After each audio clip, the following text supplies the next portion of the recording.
ഞാൻ ആദ്യമായിട്ട് വായിച്ച ഒരു കൊറിയൻ പശ്ചാത്തലത്തിൽ എഴുതിയൊരു നോവലാണ് ആൽമണ്ട്.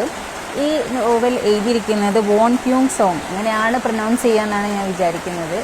അപ്പം ഈ എഴുത്തുകാരിയാണ് ഇത് എഴുതിയിരിക്കുന്നത്. എഴുത്തുകാരി എന്നെ പറഞ്ഞിട്ടുണ്ട്, ഒരിക്കൽ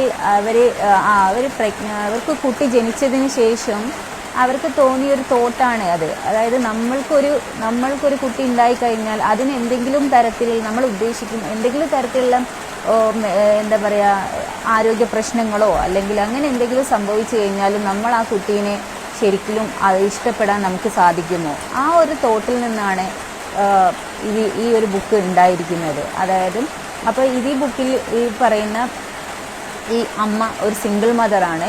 ആ സിംഗിൾ മദറായിട്ടുള്ള അമ്മ ഈ കുട്ടിയെ ഒരു തവണ ഡോക്ടറെ കാണിക്കുമ്പോഴാണ് മനസ്സിലാവുന്നത് ഈ കുട്ടിക്ക് യുഞ്ചെ എന്ന് പറഞ്ഞ ഈ മകന് അലക്സിത്തീമിയ എന്നൊരു അസുഖം ഉണ്ടെന്നുള്ളത്. അലക്സിത്തീമിയ എന്ന് പറഞ്ഞു കഴിഞ്ഞാൽ നമുക്ക് ഒരു ഇമോഷൻസും ഫീൽ ചെയ്യാൻ പറ്റാതിരിക്കുക.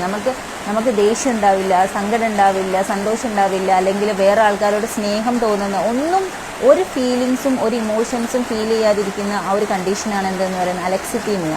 അപ്പോൾ ഈ ഡോക്ടർ ഇത് പറയുന്ന സമയത്ത് ഈ അമ്മയ്ക്ക് അത് അംഗീകരിക്കാൻ കൂടെ പറ്റുന്നില്ല. എൻ്റെ കുട്ടിക്ക് അങ്ങനെ ഒന്നുമില്ല, അതെന്താണ് അങ്ങനെയെന്നൊക്കെ പറഞ്ഞ് ഒരു ഭയങ്കര ദേഷ്യപ്പെടുന്നുണ്ട്. അപ്പോൾ അത് മാറില്ല എന്ന് പറയുന്ന സമയത്തും സ്കാൻ ചെയ്യുന്ന പറയുന്ന സമയത്തും ഈ കുട്ടിയെ നമുക്കൊരു ഈ മെഡിക്കൽ റിസർച്ചിന് വേണ്ടി ഒന്ന് യൂസ് ചെയ്യട്ടെ എന്നുള്ള അവരുടെ ചോദ്യത്തിനൊന്നും അമ്മയ്ക്ക് ഒരിക്കലും അംഗീകരിക്കാൻ കൂടെ പറ്റുന്നില്ല. കാരണം എൻ്റെ കുട്ടീനെ ഇങ്ങനെ ഒന്നും അവനൊരു സാധാരണ നോർമലാണ്, ഞാൻ അവനെ അങ്ങനെ ആയിട്ട് തന്നെ വളർത്തും എന്നുള്ളൊരു ദൃഢനിശ്ചയം ആ അമ്മയ്ക്കുണ്ട് എന്നുള്ളതാണ്.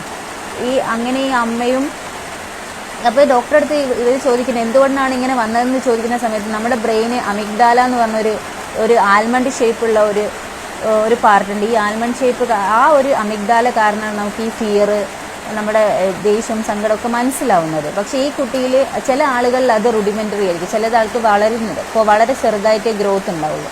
അപ്പോൾ അന്ന് മുതൽ ഈ കുട്ടിക്ക് അമ്മ ആൽമണ്ട് ഇങ്ങനെ കഴിക്കാൻ കൊടുക്കുന്നു. അപ്പോൾ അവർ വിചാരിക്കുന്ന ആൽമണ്ട് കഴിക്കാനും കൊടുക്കുന്നത് കാരണം ഈ കുട്ടിയിൽ ഈ അമിഗ്ഡാല വളരും എന്നുള്ളതാണ്. എന്നാൽ ഈ അമ്മയും ഈ ഗ്രാൻഡ് മദറും അവരുടെ എല്ലാ എഫേർട്ടും എടുത്ത് എല്ലാ രീതിയിലും ആ കുട്ടീനെ അവർ നോർമൽ അല്ലെങ്കിൽ ബാക്കിയുള്ളവർ അറിയാതിരിക്കാനും അവനിങ്ങനെ ഒരു പ്രശ്നമുണ്ടെന്ന് അറിയാതിരിക്കാൻ വേണ്ടി എല്ലാ ഇമോഷൻസിനെ കുറിച്ച് പഠിപ്പിക്കാനും ഒക്കെ അവർ ശ്രമിക്കുന്നുണ്ട്. പക്ഷെ ഒരു പോയിന്റിൽ എന്താ സംഭവിക്കുന്നത് പറഞ്ഞാൽ ഇവൻ ഒറ്റയ്ക്കായിപ്പോയി ലോകത്ത്.